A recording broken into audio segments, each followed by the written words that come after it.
आज हम एक टॉपिक पढ़ने जा रहे हैं जो है एस्टीमांड। जब भी हम आरसीटी करते हैं, रैंडमाइज कंट्रोल ट्रायल, इसमें हम क्या करते हैं, ट्रीटमेंट को प्लेसिबो या कंट्रोल से या स्टैंडर्ड ऑफ केयर से कंपेयर करते हैं। ठीक है, हम चाहते हैं आरसीटी के टाइम हम क्या करते हैं, रैंडमाइजेशन करते हैं। ठीक है, जिससे हम चाहते हैं कि दोनों ग्रुप हमारे सिमिलर हो जाएं, करेक्टरिस्टिक हमारे दोनों में सिमिलर हो जाए, कॉन्फाउंडिंग फैक्टर दोनों में इवनली डिस्ट्रीब्यूट हो जाए। और हम साथ में ये भी चाहते हैं जितने भी लोग वो हमने आरसीटी में लिया है वो हमारा trial as it is as per protocol follow करें। सब लोग हमारी मेडिकेशन प्रॉपर लें और प्रॉपरली फॉलो करें हमारा प्रोटोकॉल। लेकिन एक्चुअली ऐसा होता नहीं है। एक्चुअली में क्या होता है, कोई ना कोई इंटर करंट इवेंट आ जाता है। Intercurrent event such side effect आ गया जिसकी वजह से उसने मेडिकेशन छोड़नी पड़ी, या उसने एक्स्ट्रा कोई अदर मेडिकेशन ले ली, और भी एक्स वाई जेड रीज़न जिसकी वजह से हमारा प्रोटोकॉल उसने ढंग से फॉलो नहीं करा। ठीक है, ये रीज़न आ सकते हैं, तो हमारा एनालिसिस हमारा कॉम्प्लेक्स हो जाता है। तो इसके लिए हमारा एक कॉन्सेप्ट आता है, एस्टीमांड का कॉन्सेप्ट आता है। ICH E9 गाइडलाइंस में इन्होंने एस्टीमांड को इंट्रोड्यूस किया था। एस्टीमांड फ्रेमवर्क में क्या करते हैं, हम स्पॉन्सर्स जब प्रोटोकॉल राइटिंग करते हैं तभी ही उन्हें जितने भी इंटर करंट इवेंट हैं उनको प्रिडिक्ट करना पड़ता है, और एडवांस में ही बताना पड़ता है प्रोटोकॉल में ही कि हम उनको इंटर करंट इवेंट्स को डील कैसे करेंगे। सपोज डिसकंटिन्यू जिन्होंने कर दिया उनको कैसे डील करेंगे, जिन्होंने कोई एड ऑन थेरेपी लेनी शुरू कर दी उनको कैसे डील करेंगे। उनको पहले ही एस्टीमांड सेक्शन में एडवांस में बताना पड़ता है कि कैसे उनको वो डील करेंगे इंटर करंट इवेंट्स को। ठीक है, अब इंटर करंट इवेंट्स क्या हो सकते हैं। अगर हमने कोई एक इंटरवेंशन आरसीटी कर रहे हैं, हम तो चाहते हैं कि वो हमारे प्रोटोकॉल के अकॉर्डिंग ही सारे पेशेंट ड्रग लें। ठीक है, हम चाहेंगे कि प्रॉपर हमारा ड्रग ले। तो क्या क्या हमारे इंटर करंट इवेंट्स हो सकते हैं, या तो हो सकता है कि हम जो सारे पेशेंट्स हैं वो हमारी ड्रग बिल्कुल प्रॉपर लें, एज पर प्रोटोकॉल लें।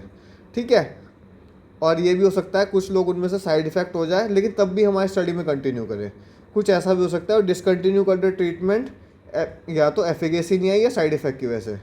कुछ लोग ऐसा हो सकता है कि हमारा अल्टरनेटिव ट्रीटमेंट स्टार्ट कर दे और साथ साथ में हमारा ट्रायल का ट्रीटमेंट भी लेते रहें।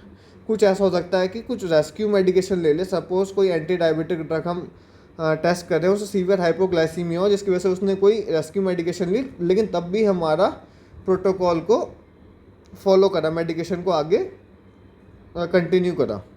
या ये भी हो सकता है कि उसको कोई साइड इफ़ेक्ट हुआ, उसकी वजह से उसे रेस्क्यू मेडिकेशन लेनी पड़ी और उसने हमारा ट्रायल से विड्रॉ कर लिया।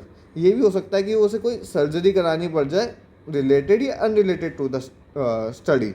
हो सकता है कि हम कोई एंटी कैंसर ड्रग ट्राई कर रहे हों जो ट्यूमर साइज रिड्यूस करेगी, लेकिन उसे कोई एफिकेसी ना आ रही हो या कोई और रीज़न की वजह से उसे ट्यूमर को रिमूव कराना पड़ जाए, तो क्या हो जाएगी, surgery related to the trial.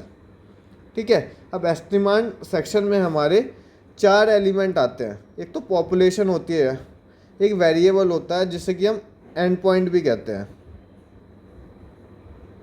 ठीक है, इसके अलावा हमारा थर्ड फ्रेमवर्क होता है कि हम इंटर करंट इवेंट को कैसे डील करेंगे, और पॉपुलेशन समरी होता है। ये 4 मैं एलिमेंट आपको एक एग्जांपल समझाता हूँ।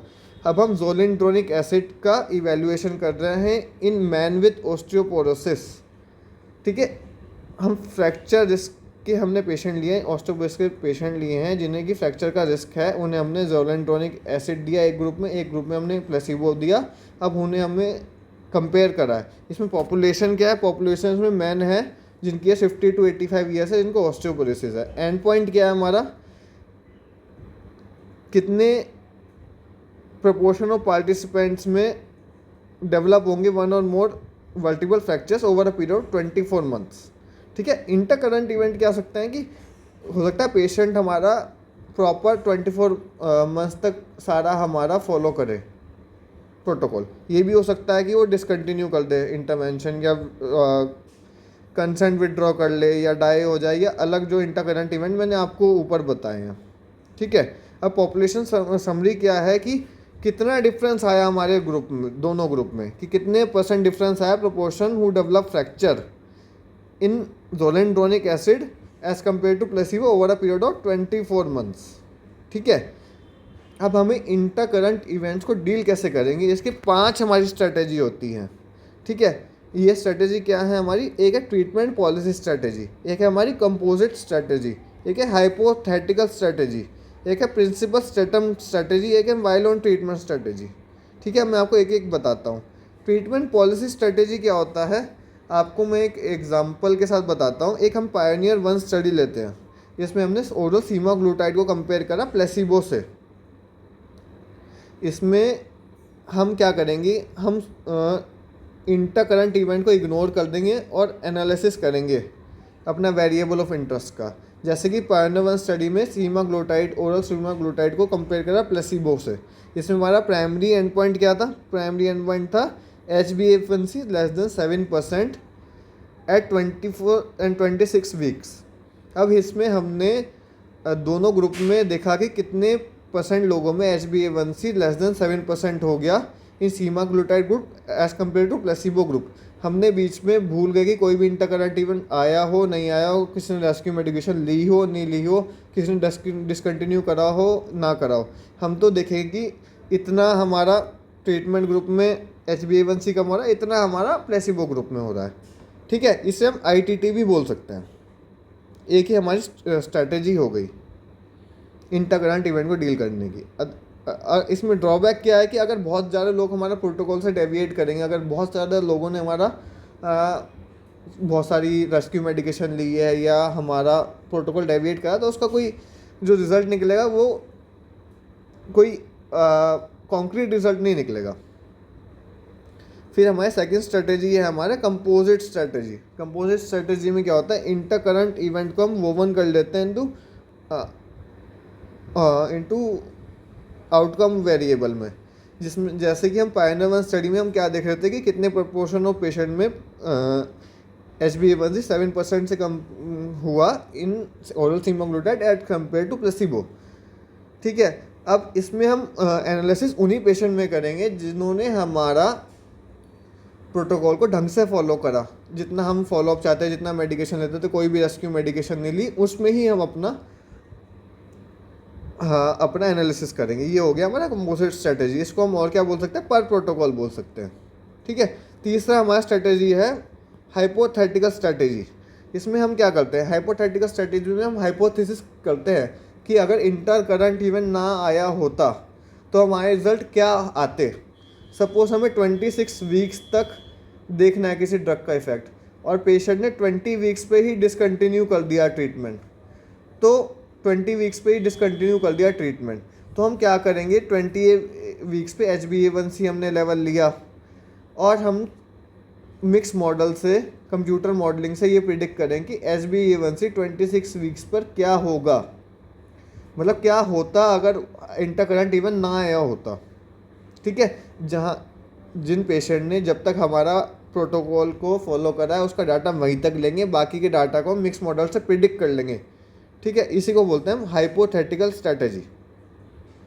अब प्रिंसिपल स्टेटम स्ट्रेटेजी के बारे में हम पढ़ते हैं। प्रिंसिपल स्टेटम स्ट्रेटेजी है क्या, हम ऐसा स्टेटा लेंगे, उसमें एनालिसिस करेंगे जिसमें हमारे इंटरकरेंट इवेंट के चांसेस कम होंगे आने के।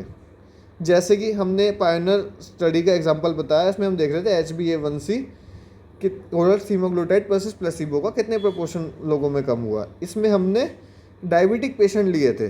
अब हम क्या करेंगे, प्री डायबिटिक पेशेंट ले लेंगे। प्री डायबिटिक मतलब जिसका HbA1c 5.7 से 6.4 होगा। अब उसमें हम देखेंगे कितने प्रोपोर्शन ऑफ पेशेंट्स में ओरल सीमाग्लूटाइड वर्सेस प्लेसिबो HbA1c 5.7 से कम हुआ।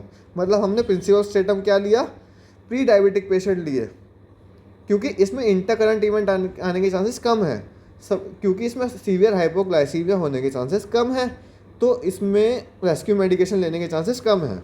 तो हमने इस ग्रुप में एनालिसिस करा, उससे हम प्रिडिक्ट करेंगे हम रिजल्ट को। ठीक है, और पांचवी स्ट्रेटेजी है हमारी while on treatment strategy. Suppose इसका एग्जांपल मैं आपको देता हूँ, नॉन अल्कोहलिक स्टीरियोहेपेटाइटिस के लिए आपने कोई एक नई ड्रग बनाई है, उसमें आप कंपेयर कर रहे हैं न्यू ड्रग को एज कम्पेयर टू प्लेसिबो।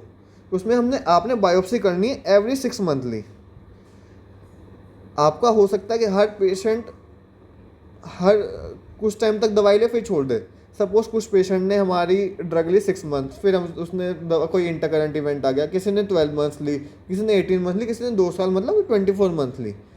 लेकिन हम इसमें एनालिसिस क्या करेंगे, जिसने जब तक हमारी पर प्रोटोकॉल हमारी ड्रग ली है उसका एनालिसिस तब तक ही करेंगे। मतलब किसी ने हमारी 18 मंथ्स पे ड्रग डिसकंटिन्यू कर दी, उसकी 3 बायोप्सी तो हुई होंगी, 6 मंथ, 12 मंथ और 18 मंथ पे, उसकी हम उतनी ही एनालिसिस करेंगे। मतलब इस 3 बायोप्सी की एनालिसिस करेंगे इस पेशेंट की जिसने 2 साल तक हमारा फॉलोअप करा, मतलब सही से प्रोटोकॉल फॉलो करा, उसके 4 बायोप्सीज करेंगे। जिसने 6 मंथली करा उसकी सिर्फ 1 बायोप्सी का हम एनालिसिस करेंगे। मतलब जिसने जब तक हमारा प्रोटोकॉल फॉलो करा उसके एनालिसिस तब तक हम करेंगे। ठीक है, ये हमारे 5 मेथड्स से हम एस्टीमार्ट मतलब इंटर करंट इवेंट्स को कैसे डील करेंगे। एस्टीमार्ट सेक्शन में हम पहले ही प्रोटोकॉल राइटिंग के time in inter current event को स्पॉन्सर को प्रिडिक्ट करना होता है प्रोटोकॉल राइटिंग के टाइम, और बताना होता है इसको हम कैसे डील करेंगे। ये है एस्टीमार्ट। Thank you.